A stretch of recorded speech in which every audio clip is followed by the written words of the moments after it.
Okay, we both had a long week. Yes. I hope the viewers had a better week. Yeah. Anyways, I'm Abby. And I'm Tori. And today we'll be talking about the second book in the Throne of Glass series, which is Crown of Midnight. Yeah. By Sarah J. Maas. I finished it. Overall thoughts, impression, like before we get into the specifics, just compared to the first book. Better, worse, the same? So much better. So much better. Like, so much better than the first book. So, like, I'll say the first half, I was still rolling my eyes because it was a little slow in building up because I guess they were exploring the relationships between Selena and Dorian and Kale. I don't know if I pronounced that right. Kale. Yeah, so I guess they were kind of dabbling in that, and like it was a bit like, okay, we're still in this triangle thing from book one. Cool. So I had to really push myself. Then I'll tell you when things changed for me is when the singer died.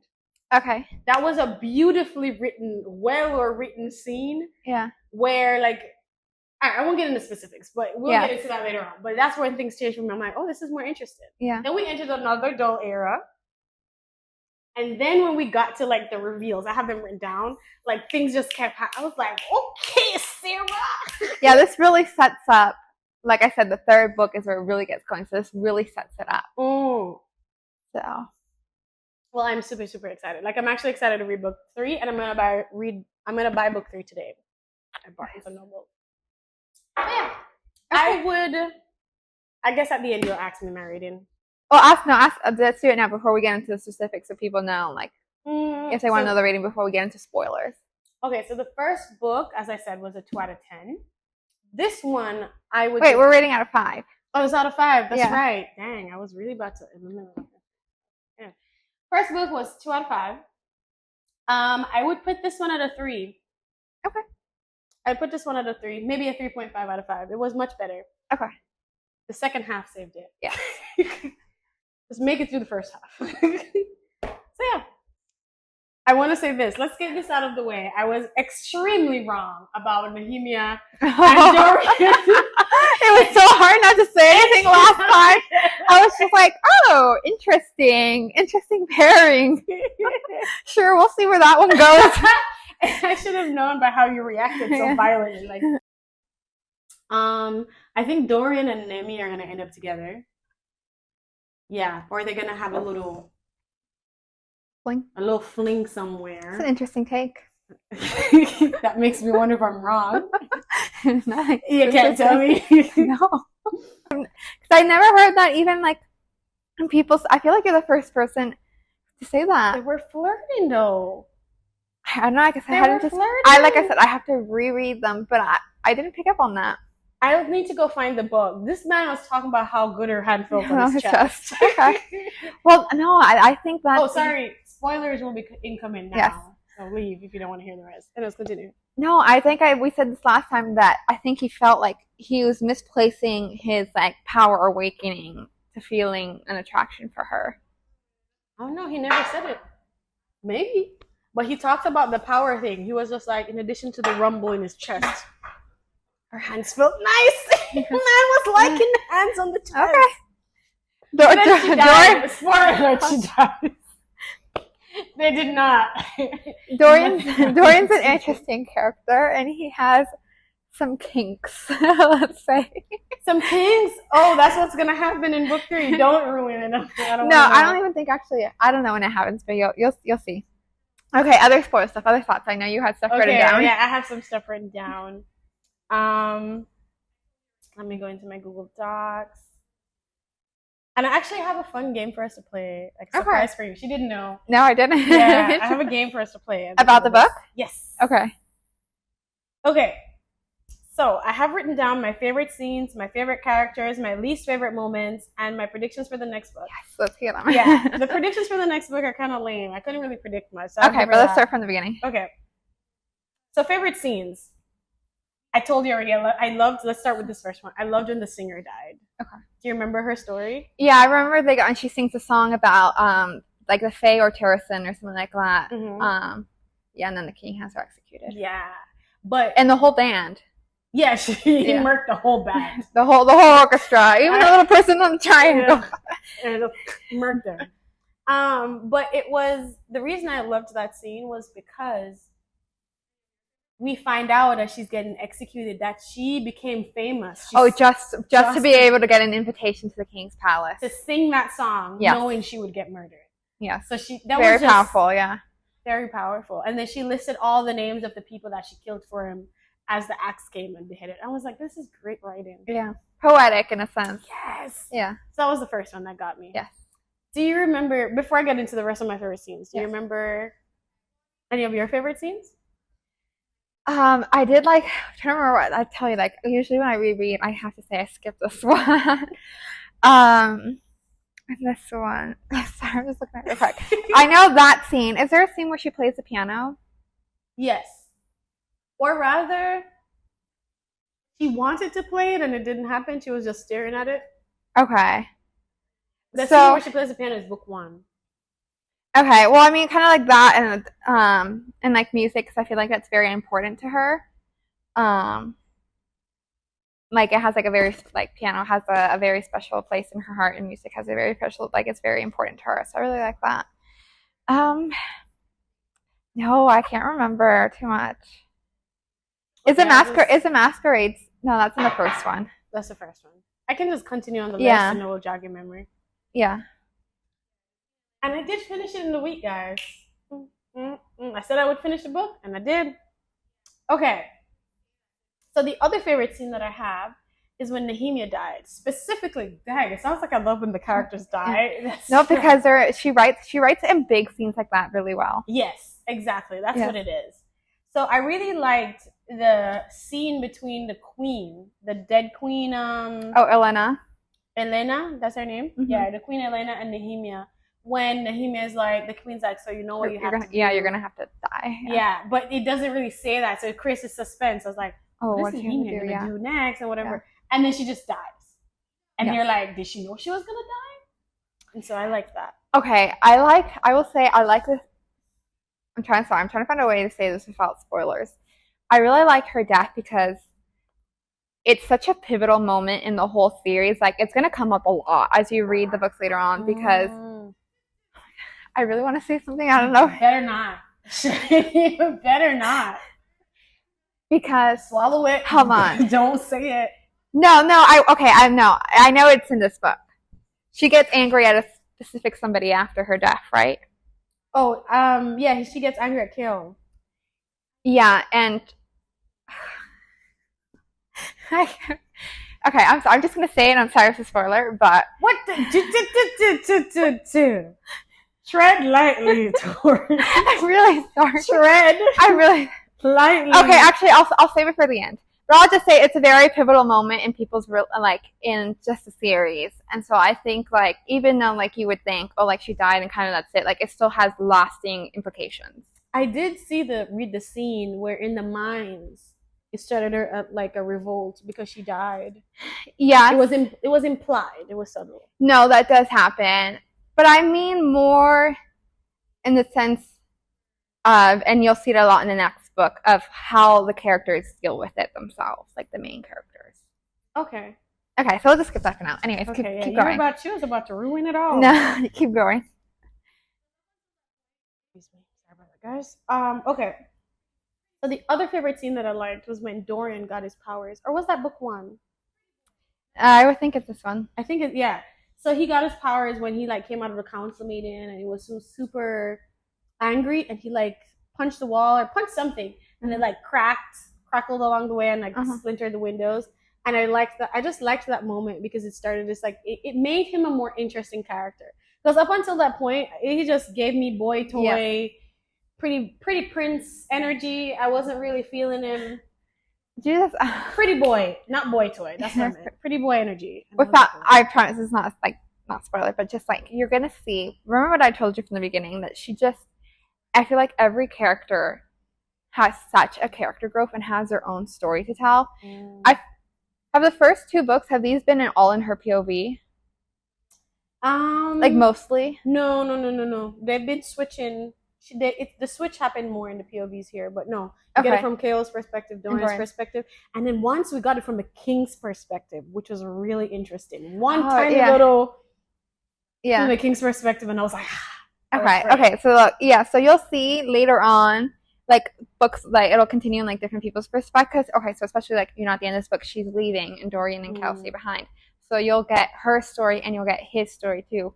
And I just love the amount of detail, like, because she could have easily just stuck with, Selena, and like, let's just continue her story, and then you'll find out what was happening when she, when she comes back or whatever later. But Sarah J. Maas just does a really good job of making sure that every character is really fleshed out. Like, Dorian is gonna go through this whole journey, Kale's gonna go through this whole, like, they're all gonna go through a really big journey. I'm excited for that. So you'll see that. I'll see that. You will see that too if you're reading along with me. So this is the story. So you're starting to see him as something else, than just like, the pretty boy prince, like. I was not feeling the pretty boy prince energy. He's more than just a pretty face. And I did like when he saved her. That was cool. And I've noticed he's very patient with her. I would have cut Selena off. I'm sorry, they're such good friends. That's fine. I think you said that from book one, so I knew that was gonna happen. They're such good friends. But he's very patient with her. I would have cut Selena off. You mean you gonna make me think you love me?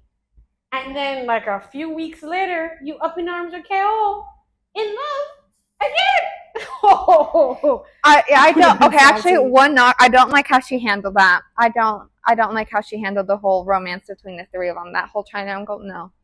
Utter garbage. Yes. That is on. I'm glad you said that. Least favorite moments. That is in my list. I did not like that triangle thing. I don't like how she handled it. No. I don't like how she went for. I think it was unnecessary because I don't think any of the characters should end up with each other. Agreed.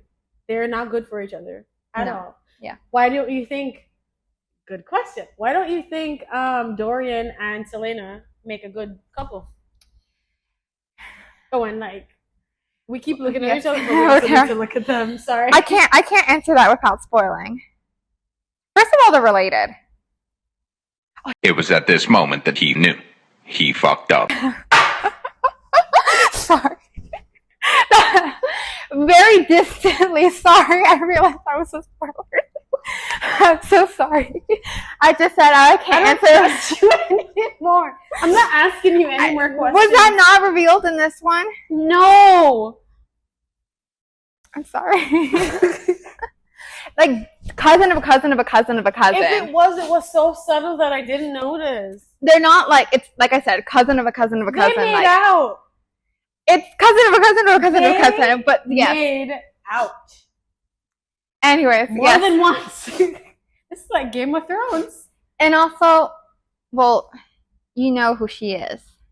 I do know who she is. Okay, so obviously, I mean, she's also. Maybe I should specify that I know what I know about her. So yes. You don't spoil anything else. Yes. I know she's Faye. Okay. And I know she's the heir to the throne. Yeah. Like she's the queen. Blah blah blah blah. Yeah. So then that wouldn't also work because if she takes over her country again, then she would be queen and he would be king, and you can't rule both countries together. Yeah. And then you'll just have to see his journey. He's gonna change a lot. She's gonna change a lot, and so she used to work on them anger problems. On her manners? Anger problems. Oh, anger problems. She got some anger issues. She has a lot of stuff that she needs to work through. She does. I mean, she had a traumatic childhood. She did. That's fair. That's fair. If I woke up to the blood of my parents in my bed, and you have to remember she was raised by that horrible that douchebag. So that Abernin or whatever his name is. It was interesting. That was another scene that I liked. The little subtle reveal that he's the assassin who killed her parents and then came back for her to kill her and then finish the job, but ended up raising her. Yeah. Yeah. I would add that segment is coming up soon that I wanted to discuss. Things I'm looking forward or hoping will be in the next book. Mm-hmm. I'd love to see his perspective as to why he saved her. Oh, you'll find out. Okay, perfect. Instead of killing her. Yeah, no, you'll find out, and there's another reason why it's important that he was the assassin who went to kill her parents. So you'll find out. I'm excited for that. Okay, the other scene that I really liked was the fight between Selena and Baba Yellowlegs. Oh, I like Baba Yandex as the character. Yeah. The iron teeth and everything. Yeah. Yeah, I liked that scene. You'll see more of the witches. Yeah. I liked the lore that was revealed. It's also important. That scene also has later implications. Yeah, that was implied in the book. So yeah, because now she has the scars, right? She has the scars. She has the scars, and she was told that would she killed a witch, and then now she's marked by a witch. Yeah, every witch will know that she's a witch killer. So. Oh my gosh, it's so interesting when you're gonna finish the series. There's so much to talk about. Okay. I agree. And you don't listen to it yet because it has really big spoilers, but there's a song that this girl did. Her name's Victoria. I'm sorry, I don't remember her last name. I'm gonna have to look it up. Wait, I have it on my Spotify. She did a song from so you're gonna meet another character who is a witch. And she made a song about that character. It's called Song of the Witch Kingdom. What's her last name? One that I can listen to. Okay. All right. So the next scene that I liked was finding out that the king had the word key. Okay. And I liked the dungeon scene with all those locked doors that just kept going on and on and on and on. And the failed experiments and stuff with the monster that was in there. It just made me a bit more intrigued because I haven't fully figured out is it that the king? Because they didn't answer this. Please no spoil it. But it was implied. I was like, is it that the king had failed experiments there? Did he do it on humans alone? Is that why he was killing fae people? Was he using their blood to create monsters and help with the magic? That kind of stuff. I'm like, I don't know exactly where in those dungeons. Oh, sorry, two things that reminded me of. First, you meet in the first book Mort, or what's his name, the doorknob that can talk? Yes, I was gonna. Yeah, he's gonna. Yeah. Yeah. Was that in the first book or was that in this one? This is in this one. In this one. Okay. So one thing that makes me really sad is you never see him again. What? That's it. It's just this book and you never see him again. What the hell? I literally still have a list of favorite characters, and it's the first one is Mort the doorknob. You're not gonna meet him again. Sad. And the second thing was in this book, do you find out what happens to Caitlin Rompier? That girl who was scheming in the first book, who poisoned her in the first book? Caitlin, or is it Kalaine? Something like that. Starts with a K, and her last name is Rompier or something like that. Yeah, I know who you're talking about. It's not fully answered. Uh-huh. We just know she's being used by Parrington, and that there's probably magic in her bloodline, that makes her more susceptible to being controlled. But she's imprisoned, right? And Selena goes in prison. And Selena goes to visit her, right? Selena goes to visit her. Okay, that's why I was like, that has to be in this book because there's another book that can be in. Yeah, okay. So it's not. She escaped by the time Selena went back. Okay, so this is what I'm talking about. Remember that she writes some things that it's all important. That scene where Selena went to go visit her in the prisons, very important. That's books you wouldn't think anything you'd go read it and you're okay whatever you'll find out what happens to her after, but it's important, really important. It will really what do they say that one decision can change the tide of war. That was one of them. You'll see how later. You'd never guess what it was, but okay. You can't. There's no way to guess. There's no way to guess. I mean, you can try, but there's no way to guess. Okay. I'm gonna take your word for that. I'm also going to check the camera to make sure. Can you imagine it hasn't been recording? It's recording. Don't think something like that. It's recording. Okay. All right. I'm going to me staring at you is because I'm trying to rack my brain to figure out what could possibly happen. Mm-hmm. You can't guess. Okay. Just okay. All right. So I did actually have that on here as one of my favorite scenes, that I like the Kalaine storyline. The girl Parrington tricked and whatever, and I was I'm kind of curious to see where she's gonna go. I did get the impression that she was gonna become a main character. No, not really. She won't get fleshed out like that. No, you're never. I was wrong. Yeah, you never I don't think you really ever find out her backstory or why she is the way she is. Actually, so that's one character that you don't. But that's a shame. I was actually intrigued by her storyline. No, like you don't get any of her past. Like I said, like she'll still like she's still very relevant to the story, but kind of like I can't explain it. Okay, that's fine. I don't want any spoilers. Okay, then the other scene that I like was when Selena got sucked into the other world and turned Fae. Okay, yeah, for like the first super time. Super powerful. Yeah. I was fighting. I was like, all right, that was an epic scene. When she like smashed the sword down into the ground and the world like fell away, and it was like, it was kind of cool. That was great writing. Yeah. She's definitely gotten it. Sarah? Yes. You did that. You did that. In the second half of that book. You did that. First book? Mm-mm. This book? Better. Then the other one that I liked was the Archer twist. So, okay. Yes. I will say that I knew Archer was involved within the secret organization to overthrow the king from the moment she was supposed to investigate him, right? What I didn't know was that he had planned the whole thing, imitated that other lord to hire the assassin that would have killed Nehemia. I didn't know he was that far involved. Yeah. Yeah, I did have a feeling that he purposely captured Kale because I'm like, who else would know that he was important? Yeah. Yeah, he was important to her. But I didn't think he had done that. Like, I didn't think he had taken all. I thought, this is what I thought. I thought he had possibly known that Nehemia was going to get killed, and that he knew that if he captured Kale, that would bring Selena to the warehouse, and so she wouldn't be able to save Nehemia. I didn't think he was actually the one to do all of that to kill her. So, yeah.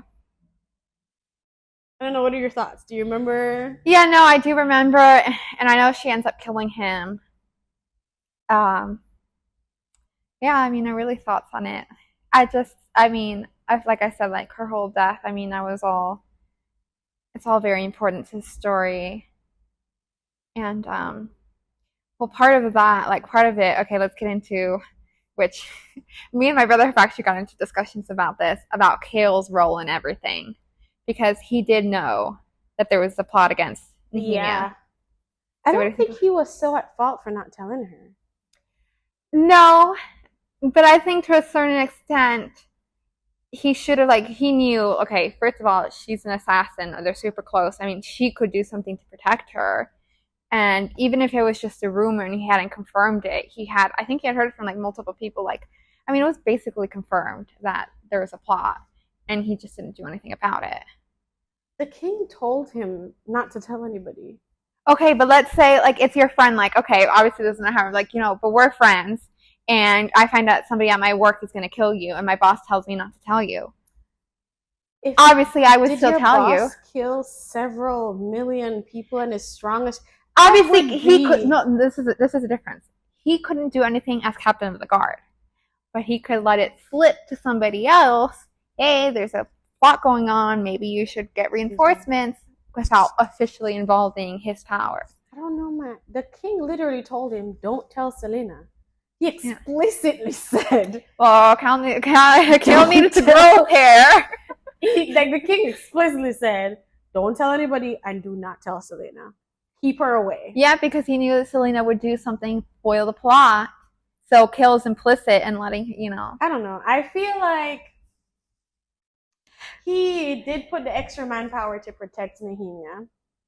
I feel like in that moment he made a call, do I tell her, do I not tell her? And it was a bad call. And it was a bad call. I don't think it makes him at fault for her dying. And freaking Selena kept a lot of stuff from him for a while too. Actually what I'm gonna get into we're jumping ahead. One of my least favorite scenes was when she didn't tell him that, hey, if I die abroad and I don't come back, the king's gonna kill you. She's like, I don't have enough time to tell him. Bitch, you got 5 minutes. You had 5 minutes, and you had 5 minutes, and you told him about all the word keys. Wait, I don't remember that. Yeah, but you couldn't slip in at the end. Oh, by the way, if I don't come back, the king might kill you. So the man can look out for himself. Okay, so I can see the hypocrisy. The only reason I can think, hold on. The only reason I can think, and I don't remember if it's just me making it up or her, or maybe she explains this later in the book, that, he really isn't that good of a liar. So that it would be suspicious if he did start doing things differently. So that would have tipped off the king. She ain't said that in book 1. She said, "Oh, I don't have enough time to tell him." You don't have enough time. I was so mad when I read that. Let me just say. The hypocrisy of it all. But let me just say, I don't like Cale, I think he's a douchebag. Okay, I will say this. He gets a little bit of a redemption arc towards the end, but he's a douchebag. You didn't like him in book 1 and 2, or you just? No, I liked him in book 1. I liked him for most of book 2. But book 3 and onward? No.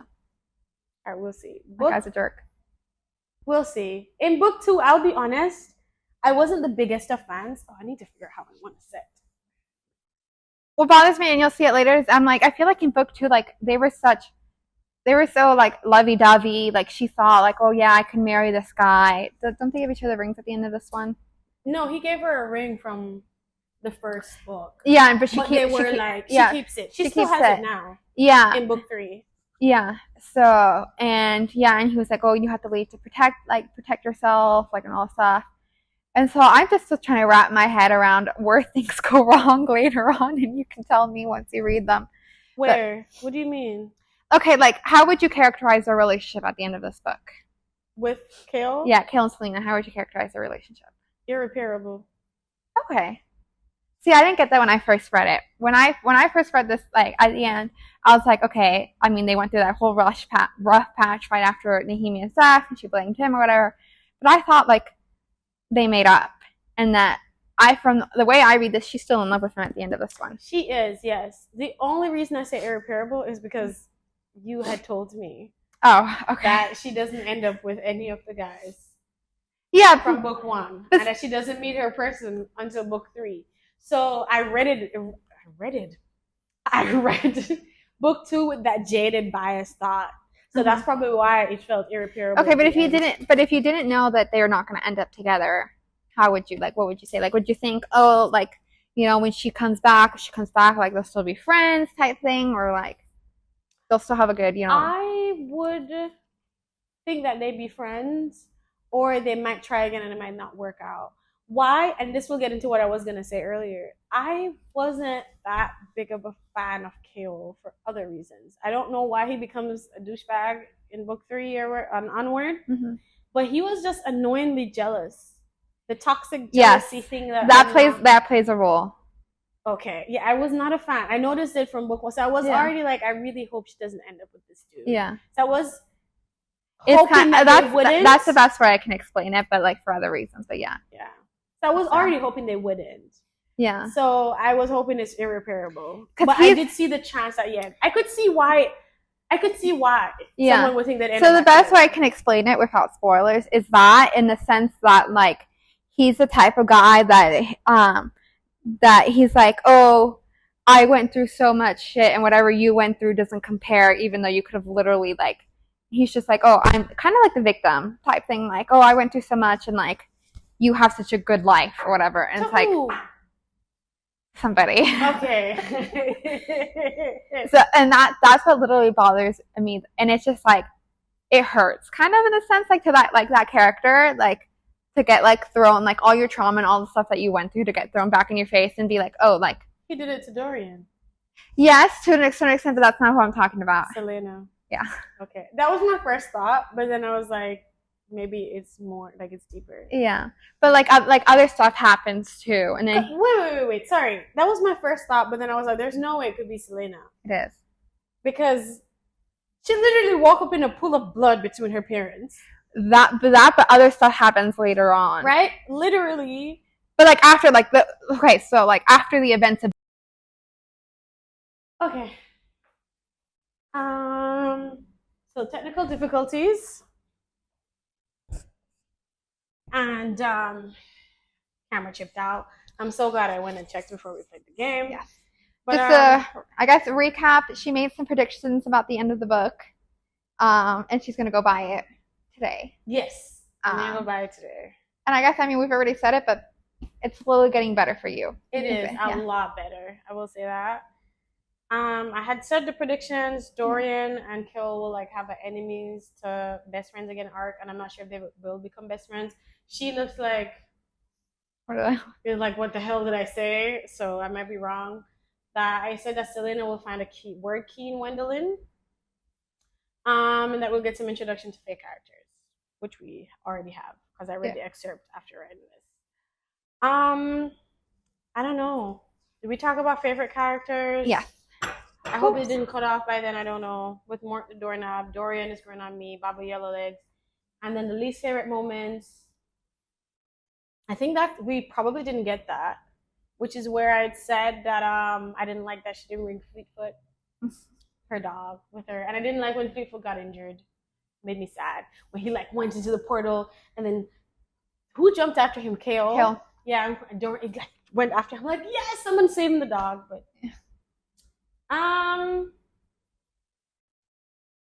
Kale's slowness in discovering the connection between Selena and Aelin, like that whole thing. He was way too long in took way too long in connecting the dots. It was just like, okay, buddy. And then the rush love between Kale and Selena, I just wasn't a fan. Wasn't for me. Also didn't think he was right for her because of the whole jealousy thing. And as you said, the hot and cold thing. Yeah, where what was that he was like, he hated her for being an assassin, being like, oh, you're a horrible person, you murder people. But then when she was like, well, actually, I'm not an assassin, I've been helping the people escape into another country, he's like, oh my god, I hate you for doing that. It's like, okay, well then I can't win. Exactly. So yeah. Wow. We really lost the footage. Anyways, time for the other part, which is a game I prepared that Tori had no idea that we're going to be doing today. And it is Would You Rather. Okay. Based on the book. On the book. Okay. Okay. So start it easy. Would you rather... Oh, and you guys can play along with us, pause it if you want. Would you rather discover a hidden magical power within yourself or uncover a powerful ancient artifact? Within myself, because the artifact can be stolen. And it can lose its powers too. That's fair. I feel like usually with artifacts, they usually can lose their power over time, or it would just make you a target. People would steal it. That is so true. So. Good answer. I didn't think about it. I never thought about any of the questions. But cool. Would you rather train under a Robin Hamel, or to be mentored by Keal Westfall? I think I know your answer now. Actually, so obviously. Robin, some problematic stuff, but you can't deny he's effective. Yes. So probably him, I have to say, because I feel like I don't like Kale. Which you made abundantly clear. Yeah, and he is talented, but this other guy is more talented, and I would just learn more. And his methods are harsh, but they yield results. You know how to be an assassin. Yeah. I agree. His methods leave much to be desired. Yes, but you'd be a great assassin. Kel only killed one person up until book 2. And he had a whole meltdown over that too, which understandable. You killed somebody, but it's also like you're the captain of the guard for a murderous king. Actually, I kind of find that suspicious. Like, as the captain of the guard, he never had you kill people. I was very... took me aback when how is he still innocent? Agreed. Okay. Would you rather have a loyal companion like Fleetfoot? I have here or a trusted friend like Nehemia, but I'm actually gonna replace that. Okay. Or a trusted friend like Mort, the doorknob. Poor Mort. I never see him again. Actually, I think they do mention him once in one of the other books. Trusted companion like Fleet. I think Fleet. What's the name of Fleetfoot? What was it? It was okay. Hold on. Or it was a trusted friend. Loyal companion like Fleetfoot, or a trusted friend like Mort. Well, I guess the trusted friend, because you have conversations. They're a little bit. I guess my answers are very practical. That it would be just more practical. Who? A trusted friend, somebody that you could talk to and they can respond and they can help you do stuff, as opposed to having like a dog. Yeah. Moore's gonna be a little mean. He's a trusted friend, but he's gonna be a little mean. I mean, sometimes you need somebody to be a little bit mean, give you those harsh truths. That's fair. Okay. Next question. Would you rather fight the Ridderak or Baba Yellowlegs? The Ridderak is like the demon creatures? From the first book. Okay. Or Baba Yellowlegs. Yeah. Because which demon did you say? Like from the first book? Yeah, from the first book. Not the one in the second book. Are they different? Yeah. I don't remember. The Ridderak is like this whatever creature thing. Okay. I don't remember exactly. Or Baba Yellowlegs. Yeah, which one would you fight? The Ridderak or Baba Yellowlegs? Both of which terrified Selena. Both of which she killed. I have to say, dang, that's a really hard question. I think Baba Yellowlegs. Why? Because to a certain extent, she's human, and I feel like easier to trick. Whether gaslighting or like setting up like whatever, I think it'd be easier to trick. And I don't know, I just have a gun from a long distance. No armor, no special skin. Who say you don't have a gun? There's no gun in this world. Not once have I seen knife throwing. I would work on my knife. Baba gonna just be like, you can't take out Baba with a knife. I feel like a trap would be the best way then to take her out. I'd have to set up some trap. I'm actually going to disagree with her on this one. Oh. I would go with the Ridderak. Okay. Why? Because Baba Yellowlegs is the leader of a witch clan who will be coming for me. At least I killed the Ridderak, I'm done. I ain't seen at least I don't know. I'm operating on the premise that the Ridderak doesn't have a gang of Ridderaks coming for me.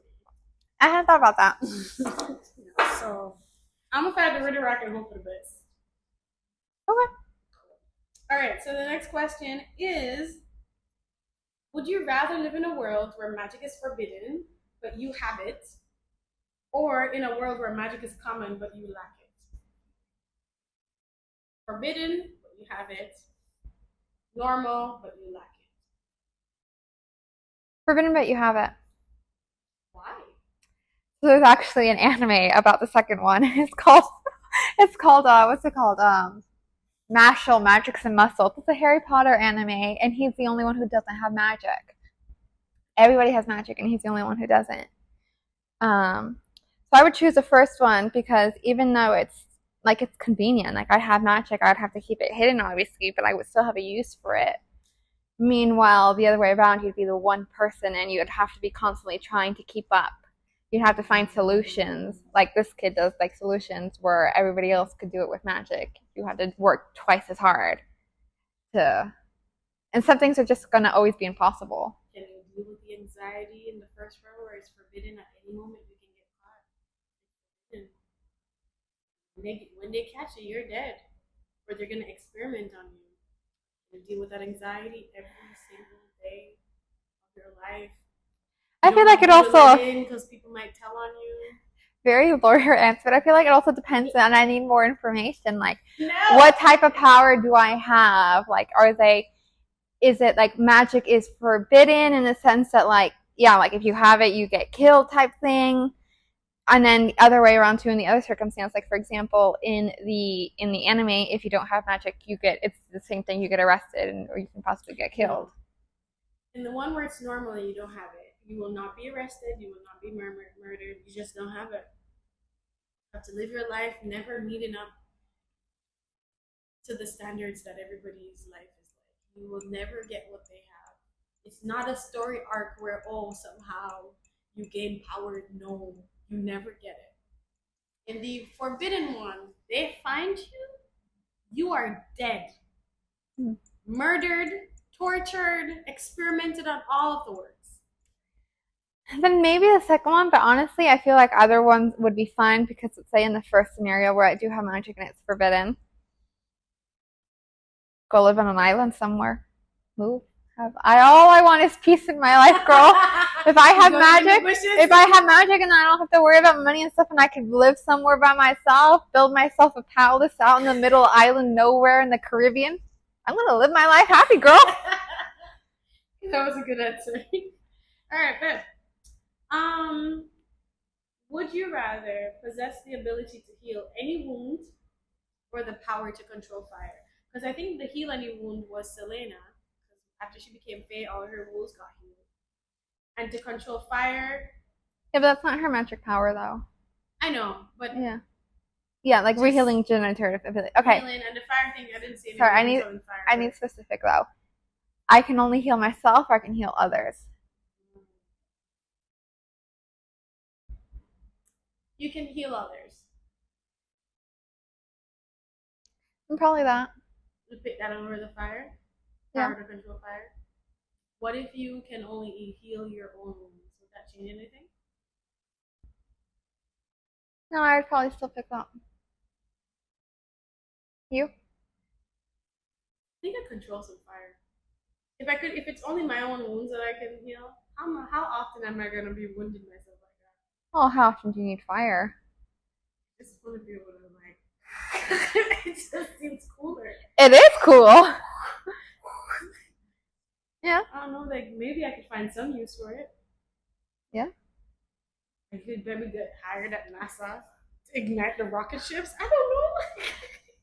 It is cooler, but at the same time, like you never like if you're talking like fan. It just depends. Like in today's world, like living today, I would choose regeneration. If we're talking in a fantasy world where people can attack me on the streets and stuff like that, I'd probably maybe have more of a defense, like a offensive power. Because one is defensive, like it would only work if people get close enough to attack you. You want the fire, you can attack people. So it just depends. Like today's world, I mean, I don't really need to be attacking people. Fair. I don't know. I'd walk down any street in today's world knowing I'm fine. I would solo travel around the world to the most dangerous of places because I know I have fun. What are you gonna do? Well, I'm not bulletproof. I need to calm down. But I would feel a whole lot safer about it. True. But it is. I do think it's more practical to get the healing stuff. But I think I still go with fire. I'm gonna be. I might change my mind too because actually, I'm thinking about it now. The fire would prevent you from getting hurt in the first place. And then also because I was also thinking like, oh, like somebody could chop off my arm and I'd still be fine because it'd grow back. But I'm like, but do I want to deal with the trauma of having it done in the first place? So. All right.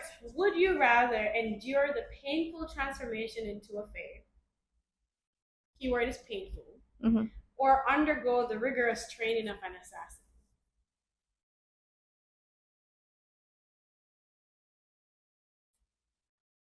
And that transformation is just once? You be asking the right questions. If I make it just once, you're going to pick fae without question. No. That makes it easier. Not necessarily, because I would still consider, well, just because I'm fae, I would have to balance it out on like, just if being fae without having the training, would I still just be as powerful as a human who's gone through the training? Like, would they be on equal footing? If they're on equal footing, I would choose obviously the one and done. But if it's no matter how much I train, I can never get to the innate nature of a fae being. Like, no matter how much you train, you're never going to be on that level. And I would choose. I would still choose this one. But if it's the same, yeah, I don't know. Yeah. In both scenarios. I chose, yeah. I will set it up. I'm thinking about it now. Fae, you have to go through the painful transformation once a month. Mm-hmm. That's how you maintain being fae. Yeah. You like a werewolf, I guess. But only getting the whole month. Or getting your period every month. Yeah. Oh, you already have practice. Being a woman is hard. Exactly. And there is an innate power that comes with being fae. You would be immortal. You'd never die. But you are the only fae person that you currently know, and we do not know if you will ever find another fae. That changes things. I know. The assassin. You have to go through grueling training every. You are mortal. You are badass. But you will never, ever be as strong as a fae. and you will die. You might die young, you might die old, but there's no way to know. And in your profession, the risk is high. Which one are you thinking? I want to say the assassin. Because I feel like I'd have this sense of accomplishment. Yours died. Mine is still going. Okay, close. Hold on. How much of that is gone? Oh my god. Hello? Yeah. The whole scenario is gone. Okay, repeat it. Oh my god. Okay. That's fine. I'm making it work. Wait, I'm gonna take the video again. We're good. We're fine. We're fine. Okay. Okay, she's gonna repeat the question for the audience. So, the question was, would you rather be a fae or an assassin? And I'm laying it out. For fae, you have to undergo a painful transformation once a month to remain fae. And it's extremely painful. You are immortal, right? And you are innately strong. The thing is, you don't know if there are other faes, and there's no way to know if you'll ever meet a fae. You don't know. It might be only you forever, or maybe you'll meet somebody. Or an assassin. If you pick the assassin, you have to train every single day, and it's rigorous and painful. But you are mortal. You will die. But the thing is, you don't know when you'll die. You might die of old age. You might die when you're young. And in your profession, the risk is very high. So which one are you picking? And I said the assassin because thinking about it, I mean, like I said before, I think I'd feel this sense of accomplishment, like that I worked hard to get to where I am, and they do say, exercise gives you endorphins, and you would feel like in such great shape, which I think that would be really good. You'd never be as strong as a fae. That's fine though, because I would still be. Well, I mean, if we're going off there's not many faes either. I'll actually adjust that. Okay, in that scenario, okay, there are a lot of faes. I think it would still be fine. I mean, I would be the best to my ability, and I would still have like a human life. The only reason I wouldn't want to choose the other one is not because of the painful transformation once a month. I think that would be fine, actually. I could deal with that. The issue is that I don't think I would ever want to have an immortal life. And especially not with anybody, if somebody else, wasn't there with me. I had a feeling that would change things. So, yeah, no, definitely. I just can't imagine, because I feel like you would just, forget what it is to be human and all this stuff. And it would end up being a sad life. Yeah.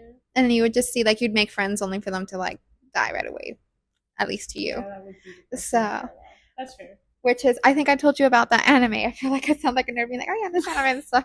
But about Frieren, the anime Frieren Beyond Journey's End, which is about an elf who goes on a quest, but the anime starts after the quest ends. Oh yeah, you did tell me about that. And she's she's immortal, and all the people she went on the quest with die. And so it's about her learning how, what human, because she's elf, what, humans' emotion is, and how to deal with, hormonal life when everybody she knows is always dying. So, it's a good anime. So, anyways, that's my response. Okay. All right, so the next question is, and it's the last one. Would you rather be a slave in the mines in book 1 or have to face one of the creatures from the other worlds in the portal in book 2? And you have to do that, I want to say, once every 2 months. Every 2 months I have to go beat up somebody in a dungeon? Not that one. The one from the other world. The portal where she had to not in the dungeon. Okay, I'd have to go into the other portal and find somebody once every 2 months. That same beast that came at her where she had to destroy the whole planet. Come to go away. But you get to live your life luxurious, free for the 2 months. But then every 2 months you have to go fight somebody like that, or you're in the mines forever. You're just in the mines every day. Sweating, a slave master whipping you in the back, people dying, getting dysentery. I would have to say the second one. Which one? The second one. Why? Because from the way it's described in the books, I mean, you have absolutely no hope in the mines, and it's just because it's not like, oh yeah, they can come, somebody will lead a rebellion. In fact, it's actually more risk that the king is going to come just kill everybody because, you know, stuff. So there's more risk of you dying. Cost benefit analysis, I'll take the risk of fighting the monster once every 2 months, and then I can train in those 2 months. And I'd be well nourished. Meanwhile, in the mines, you'd be malnourished, and there to make sure that there's no way of escape. Meanwhile, I would train, I could get weapons. That's fair. And I would have a bigger chance. Does things change? Do things change if I tell you every 2 months the monster gets bigger and badder? I get bigger and badder. That was a badass answer. And we will end the podcast on that note. I'm Abby. And I'm Tori. Bye, y'all. Okay.